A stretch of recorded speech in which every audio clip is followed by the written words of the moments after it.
Retire ചെയ്ത ഒരു ജീവനക്കാരൻ്റെ terminal surrender എടുക്കുന്ന രീതിയാണ്. ടെർമിനൽ സറണ്ടർ എടുക്കും മുമ്പേ ആ ജീവനക്കാരനെ റിട്ടയർമെന്റ് പേജിൽ ഉൾക്കൊള്ളിച്ചിരിക്കണം. അതായത് ഇവിടെ സർവീസ് മാറ്ററിൽ റിട്ടയർമെന്റ് എൻ്റർ റിട്ടയർമെന്റ് ഡീറ്റെയിൽസ് എടുക്കുക. ഈ പേജിൽ ഡിപ്പാർട്ട്മെന്റ്, ഓഫീസ്, ഡെസിഗ്നേഷൻ എന്നിവ സെലക്ട് ചെയ്യുക. റിട്ടയർ ചെയ്ത എംപ്ലോയിയെ സെലക്ട് ചെയ്യുക. എംപ്ലോയിയെ സെലക്ട് ചെയ്ത ശേഷം ഇവിടെ റിട്ടയർമെന്റ് ഡേറ്റ്, സൂപ്പറാനുവേഷൻ ഡേറ്റ് എല്ലാം ഓട്ടോമാറ്റിക്കായിട്ട് ഇതിനകത്ത് തന്നെ ഫില്ലായി വരുന്നത് കാണാം. എന്നിട്ട് ലാസ്റ്റ് കൺഫേം കൊടുക്കുക. കൺഫേം കൊടുത്ത് കഴിയുമ്പോൾ റിട്ടയർമെന്റ് ഡീറ്റെയിൽസ് സ്പാർക്കിൽ എൻ്ററായി കഴിയും. റിട്ടയർമെന്റ് ഡീറ്റെയിൽസ് കൊടുത്തു കഴിഞ്ഞാൽ പിന്നെ ആ ജീവനക്കാരന്റെ സാലറി എടുക്കാൻ സാധിക്കുകയില്ല. ഓക്കെ, ഇത്രയും ചെയ്ത് കഴിഞ്ഞ ശേഷം ഇവിടെ അക്കൗണ്ട്സിൽ ക്ലെയിം എൻട്രി എടുക്കുക. നേച്ചർ ഓഫ് ക്ലെയിം എന്നത് ടെർമിനൽ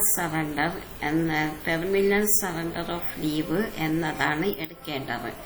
ഇതെടുക്കുമ്പോൾ ഇങ്ങനെ ഒരു മെസ്സേജ് വരും. അതായത് റിട്ടയർമെന്റ് ആയവർക്ക് മാത്രമേ ഇത് പ്രോസസ് ചെയ്യാൻ സാധിക്കുകയുള്ളൂ എന്നുള്ളത്. അതായത് ആ റിട്ടയർ ചെയ്ത എംപ്ലോയിയെ റിട്ടയർമെന്റ് പേജിൽ ഉൾക്കൊള്ളിച്ചിരിക്കണം എന്നുള്ളതാണ് ഈ മെസ്സേജ്. ഓക്കെ കൊടുക്കുക.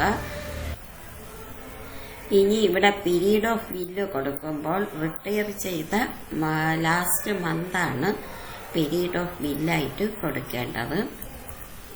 സാലറി ഹെഡ് സാധാ വാങ്ങിച്ചുകൊണ്ടിരിക്കുന്ന സാലറി ഹെഡ് തന്നെയാണ്. സൂപ്പർ ആനുവേഷൻ ഡേറ്റ് എഴുതുക.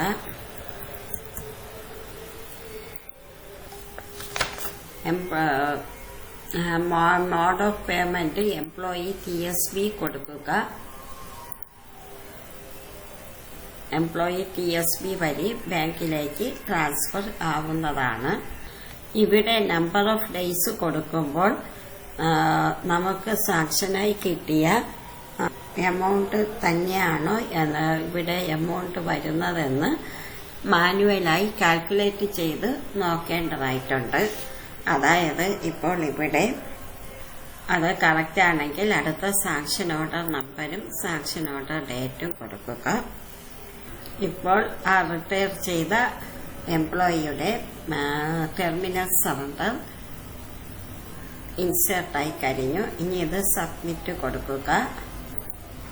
Next claim അപ്രൂവലാണ്.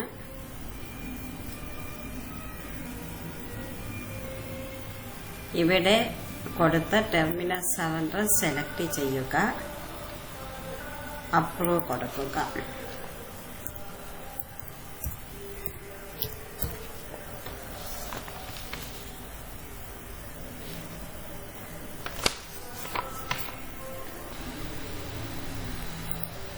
അപ്രൂവ് കൊടുക്കുക.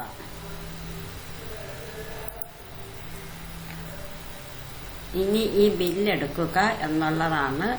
അക്കൗണ്ടിൽ bill, make bill from approved claim എടുക്കുക.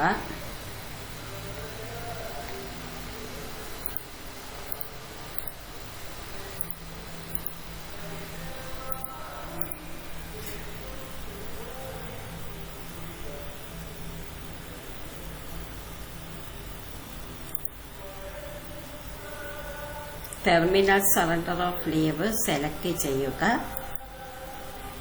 സെലക്ട് കൊടുക്കുക. ഡീറ്റെയിൽസ് കറക്റ്റ് ആണോ എന്ന് നോക്കുക. ബാക്ക് ബിൽ എടുക്കുക. ഇനി ബില്ല് സബ്മിറ്റ് ചെയ്യുക എന്നതാണ്. അതിന് മുന്നേ പ്രോക്സി കീ കൊടുക്കുക. ഇവിടെ അതർ ക്ലെയിമാണ് സെലക്ട് ചെയ്യേണ്ടത്. സെലക്ട് കൊടുക്കുക. എമൗണ്ട് എല്ലാം കറക്റ്റ് ആണോ എന്ന് നോക്കുക. സാങ്ഷനായി വന്ന എമൗണ്ടും സ്പാർക്ക് കാൽക്കുലേറ്റ് ചെയ്ത എമൗണ്ടും ഒന്ന് തന്നെയാണ് എന്ന് ഉറപ്പുവരുത്തുക. അപ്രൂവ് ആൻഡ് സബ്മിറ്റ് കൊടുക്കുക. ഇനി ഈ സബ്മിറ്റ് ചെയ്ത ബില്ല് കാണുന്നതിന് അക്കൗണ്ടിൽ ബില്ല് പ്രിപ്പയർഡ് കണ്ടിജന്റ് ക്ലെയിമിൽ കയറുക. ഇവിടെ ഈ സബ്മിറ്റ് ചെയ്ത ബില്ല് കാണാവുന്നതാണ്. ഈ ബില്ല് പ്രിന്റ് എടുക്കാവുന്നതാണ്. ഈ രീതിയിലാണ് ടെർമിനൽ സറണ്ടർ എടുക്കേണ്ടത്. Thank you for watching this video.